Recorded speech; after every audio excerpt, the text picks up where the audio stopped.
नागपुरात नोकरी मिळवून देण्याच्या नावावर एका महिलेला 5 लाख रुपयांचा गंडा घालण्यात आला आहे। एवढंच नाही तर पैसे परत मागितल्यावर आरोपीनं महिलेशी छेडछाड करत तिला धमकी देखील दिल्याचा आरोप आहे।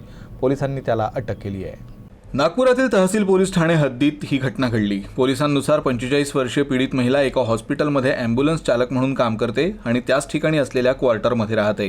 दरम्यान तिची ओळख 55 वर्षीय पृथ्वीराज मालपाणी याच्याशी झाली। तो नागपूरच्या राणा प्रताप नगरातील नवनिर्माण हाऊसिंग सोसायटीचा रहिवासी आहे।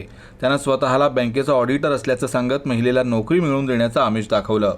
पृथ्वीराजनं महिलेचा विश्वास जिंकून बँकेतून कर्ज घेण्यासाठी सरकारी कर्मचाऱ्याची आवश्यकता असल्याचं सांगितलं। त्यानंतर त्यानं महिलेचा Aadhaar card, PAN card, bank passbook आणि घराच्या कर पावतीची छायांकित प्रत घेतली। महिलेच्या म्हणण्यानुसार आरोपीने तिच्या नावावर 5 लाख रुपयांचं बँक कर्ज काढलं। रक्कम खात्यात जमा झाल्यानंतर आरोपीच्या सांगण्यावरून महिलेनं फोन पेच्या माध्यमातून संपूर्ण रक्कम त्याच्या खात्यात वर्ग केली।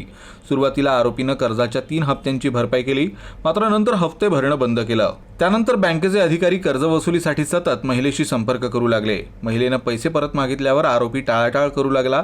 त्यामुळे पीडितेने याबाबत पोलिसांकडे तक्रार केली। पीडितेच्या आरोपानुसार 7 मार्चच्या सकाळी आरोपी हॉस्पिटलच्या क्वार्टरमध्ये आला आणि वाद घालू लागला। यावेळी त्यानं महिलेबरोबर गैरवर्तन करत तिचा हात पकडला आणि अश्लील शिवीगाळ केली आणि नोकरीवरून काढून टाकण्याचीही धमकी दिली।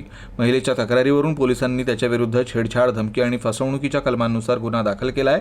पुढील तपास सुरू आहे। आरोपीने सांगितलं होतं फिर्यादीला की याचे जे इन्स्टॉलमेंट आहे तेच भरतील, परंतु आरोपीने सुरुवातीचे 3 इन्स्टॉलमेंट भरून नंतर इन्स्टॉलमेंट भरणं बंद केलं।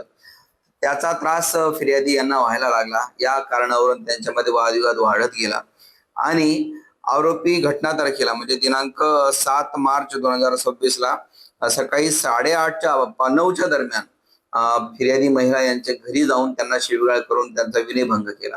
अशा फिर्यादींनी तक्रार दिली। त्या तक्रारीवरून सदरचा गुन्हा दाखल करण्यात आलेला आहे। यामध्ये आरोपीला तात्काळ अटक करून माननीय न्यायालयात हजर करण्यात आलेला आहे। सदरचा तपास पुढील तपास API सुशांत भगदे करत आहे।